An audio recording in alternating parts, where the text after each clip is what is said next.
What's going on, guys? Welcome back to the channel. It's been a while, been about 5 months since I uploaded. Hope you're doing well.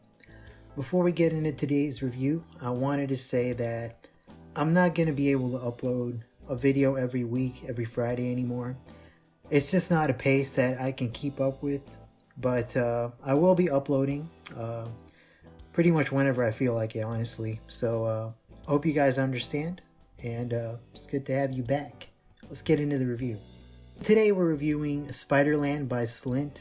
This was Slint's second and final album, released in 1991. And I wasn't really a fan of this album until recently. I'd heard it a long time ago, but I decided to listen to it again a few months ago, and I gotta say it's really grown on me. It has a pretty dark, depressing atmosphere, and I don't know why, but it suddenly just clicked for me. The sound of the album is pretty sparse and cold, and the band does a great job conveying feelings of loneliness and sadness. The lyrics are also very well written, and I like how dynamic the album is. There are a lot of sections that go from quiet, clean guitar to loud, distorted guitar, and the vocals range from spoken word to shouting to singing. The story behind the recording of this album is also pretty interesting. The process was pretty raw. They didn't do many takes, they didn't rehearse very much, and the whole album was recorded in just 4 days. Also, the day after the recording sessions wrapped up, the singer checked himself into a mental hospital, got diagnosed with depression, and left the band. So the feelings on this album are very genuine. And the band broke up before this album was even released. So let me just talk about the 6 songs on this album. The opening track is Breadcrumb Trail. This kind of sets the tone for the whole album. It has a pretty despondent sound that carries throughout the album, and my favorite part about this song are the lyrics.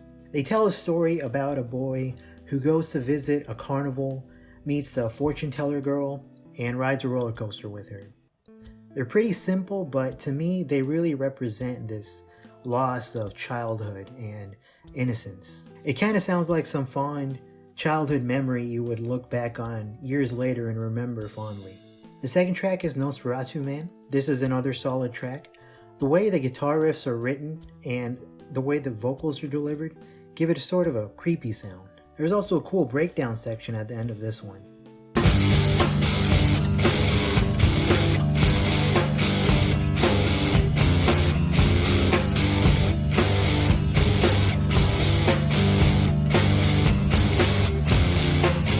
The third track is called Don Amon. This is probably the sparsest song on the whole album. Much of it only consists of a simple, quiet guitar riff and very quiet spoken word.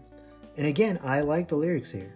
They're about a guy at a party who feels disconnected from everyone else there and feels anxious. The lyrics are very straightforward but effective. And the band does a great job of creating an anxious atmosphere with the music here. The fourth track is called Washer. This is probably my second favorite song on the album. It's also the longest at almost 9 minutes. And I really like the main riff in this song that's repeated throughout.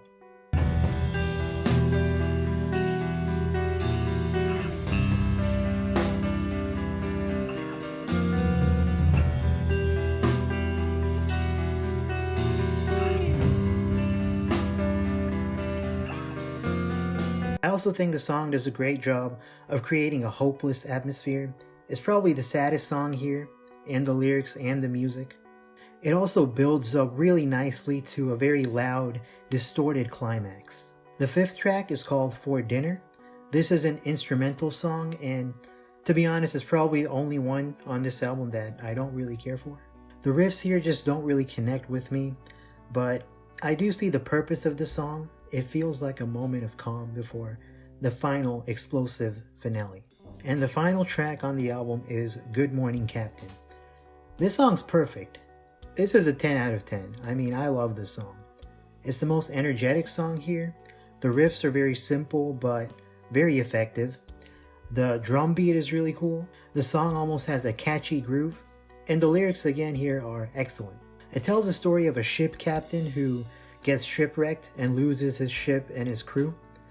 To me, this is a metaphor for losing your childhood and innocence and having to grow up and face the harsh realities of adulthood. At one point, the lyrics are talking about how the captain sees a young boy. And to me, this young boy represents a younger version of the captain. It's like the captain is facing himself as a young boy and realizing how far gone he is from that younger version of himself. And the entire song builds up to an amazing outro. It's easily the most energetic, explosive part of the whole album, and I completely feel the emotion in the vocalist's voice as he screams, "I miss you."